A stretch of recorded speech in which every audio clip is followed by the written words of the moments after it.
umat ini, di tengah-tengah umat akan muncul bermunculan orang menjual agamanya, orang menjual akidahnya demi pangkat, kedudukan, jabatan, harta, fulus dan sebagainya dan sebagainya. Bahkan super biadab. Oleh karena itu 5 tahun ke depan umat Islam, lebih khusus Indonesia, harus melek politik. Ulama-ulama ahlus sunnah wal jamaah, beliau diantaranya Syekhul Islam Ibn Taimiyah rahimahullah, beliau tulis kitab As-Siyasah As-Syar'iyyah. Bahkan Syekh Muhammad Al-Utsaimin rahimahullah, beliau Imam Masjidil Haram, kibar ulama Saudiyah, beliau mensarah kitab As-Siyasah As-Syar'iyyah itu. Bahkan alhamdulillah kitab itu sudah diterjemahkan dalam bahasa Indonesia, judulnya Politik Islam, bisa kita beli di beberapa toko-toko buku Islam. Begitu juga Imam Mawardi rahimahullah, beliau tulis kitab Al-Ahkam Sultaniyah, bagaimana aturan-aturan syariat, perundang-undangan menurut syariat dalam mengatur menyelenggarakan sebuah negara. Masya Allah, luar biasa ulama-ulama ahlu sunnah memberikan perhatian terhadap as-siyasah as-syar'iyyah ini. Kemudian yang keempat, apa yang bisa kita perbuat untuk 5 tahun ke depan? Iktisadiyah Islamiyah, bangun kekuatan ekonomi umat dari masjid, bangun, gelorakan jargon dari muslim untuk muslim.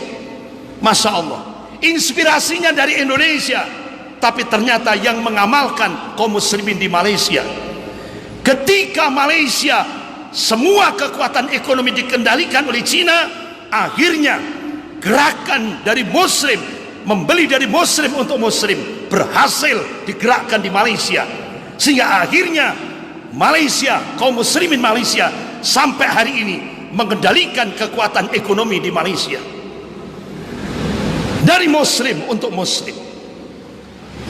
Kemudian yang kelima, ma'asyiral muslimin jamaah Jum'ah rahimakumullah, apa yang bisa kita perbuat untuk 5 tahun ke depan?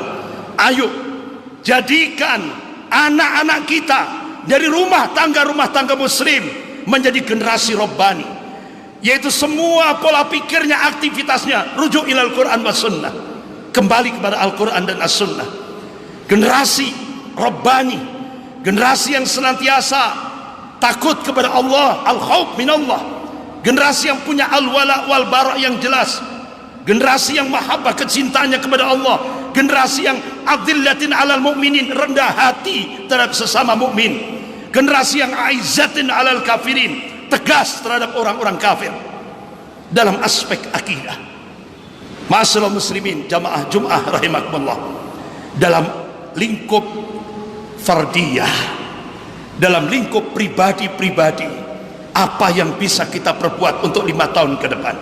Yang pertama, Rasulullah SAW perintahkan pada umatnya, al-mubadirah bi'amal, bersegera beramal soleh, jangan ditunda-tunda. Rasulullah mengingatkan, qala Rasulullah SAW, badiru bi'amalin fitanan kakit ta'il laylil mudlim, yusbihu rajulun mu'minan wa yumsi kafiran, au yumsi mu'minan wa yusbihu kafiran, yabi'u dinahu bi'arat minat dunya. Hadis sahih riwayat Muslim. Bersegeralah beramal soleh sebelum datang fitnah yang digambarkan oleh Rasulullah seperti potongan-potongan malam yang gelap. Ini bahasa kinayah, bahasa kiasan. Apa wujud konkretnya? Rasulullah mengabarkan, yusbihu rajulun mu'minan wa yumsi kafiran, au yumsi mu'minan wa yusbihu kafiran. Di mana umat, kondisi umat pada saat itu, pagi beriman, sore sudah jadi kafir, atau sore beriman, paginya sudah jadi kafir. Why? Kenapa? Rasulullah mengabarkan, qala ya bi'udinahu bi'arati minat dunya, dia jual agamanya dengan harga dunia.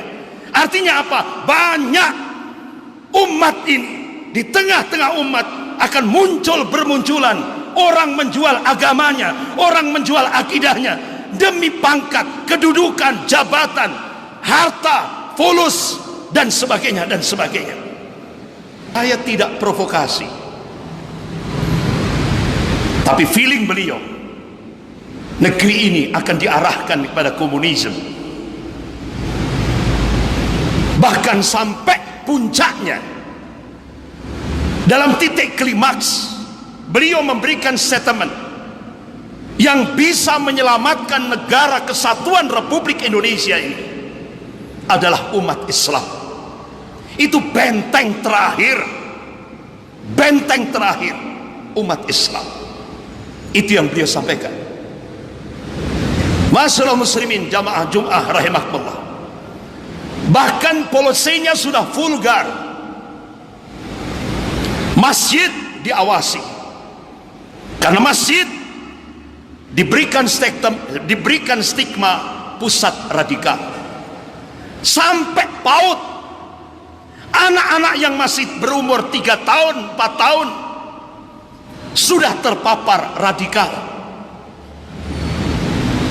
Bahkan 41 masjid BUMN sudah terpapar radikal. Apa tolak ukurnya? Apa barometernya? Kalau sebuah masjid itu makmur, masuk kategori radikal.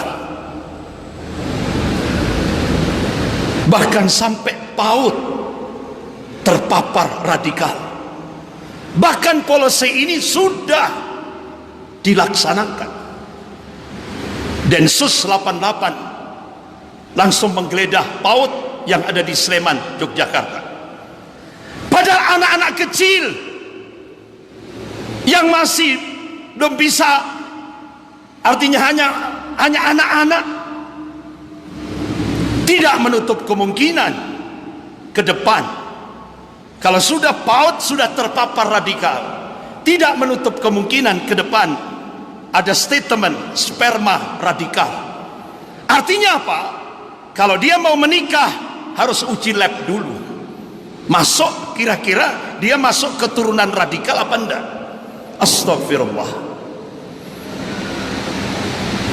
Kita masih bersyukur di Indonesia PAUD yang diawasi. Tapi kalau pada masa Fir'aun, bayi yang baru lahir langsung terpapar radikal, langsung polisinya bunuh. Masyaallah muslimin rahimakumullah. Bahkan ketika kaum muslimin konsisten rujuk ilal Quran wa sunnah, kena stigma radikal.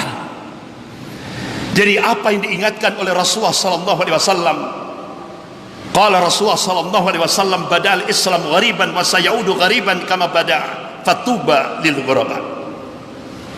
Islam pertama kali muncul sebagai sesuatu yang asing dan akan kembali asing sebagaimana sejak kala dia muncul. Fatuba lil ghuraba. Berbahagialah al ghuraba, berbahagialah orang-orang asing itu.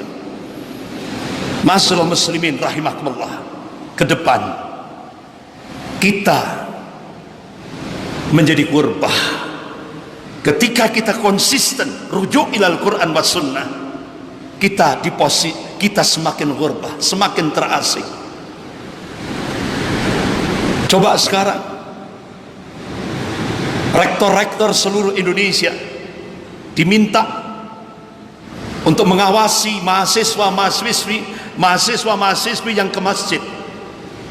Bahkan rektor-rektor seluruh Indonesia diminta untuk mengawasi mahasiswa-mahasiswinya yang belajar Al-Quran.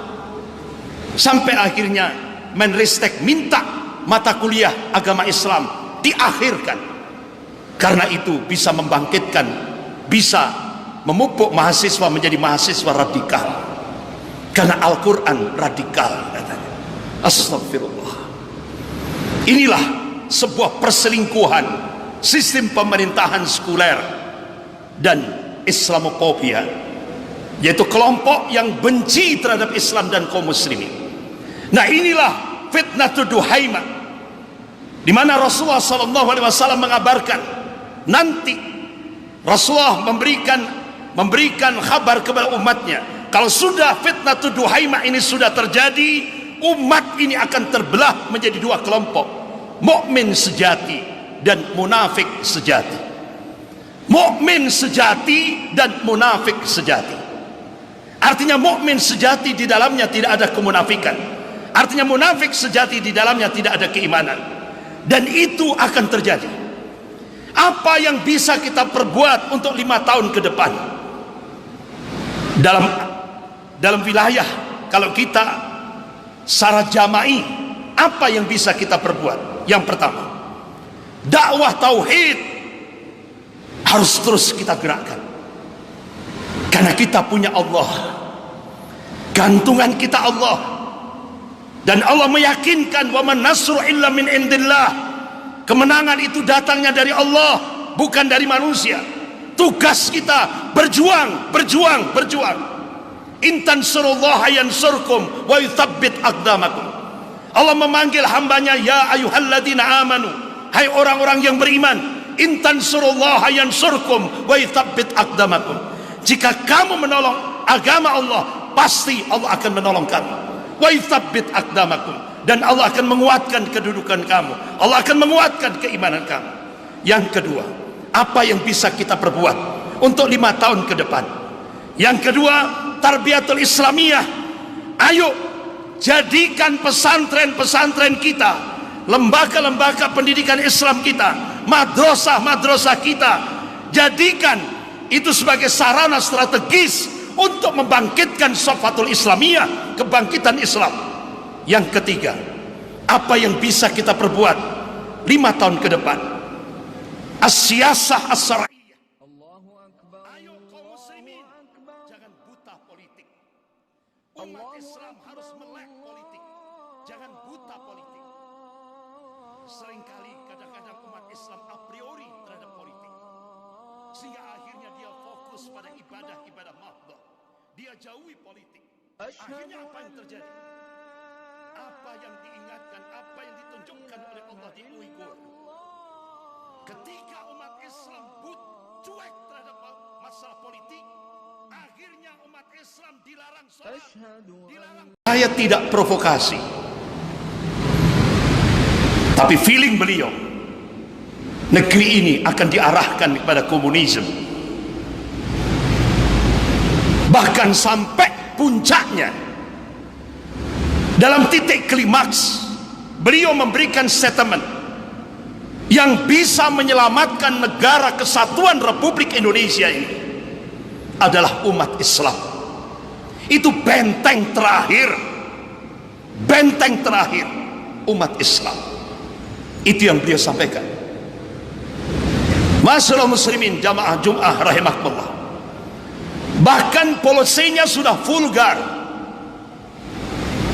Masjid diawasi, karena masjid diberikan stigma pusat radikal.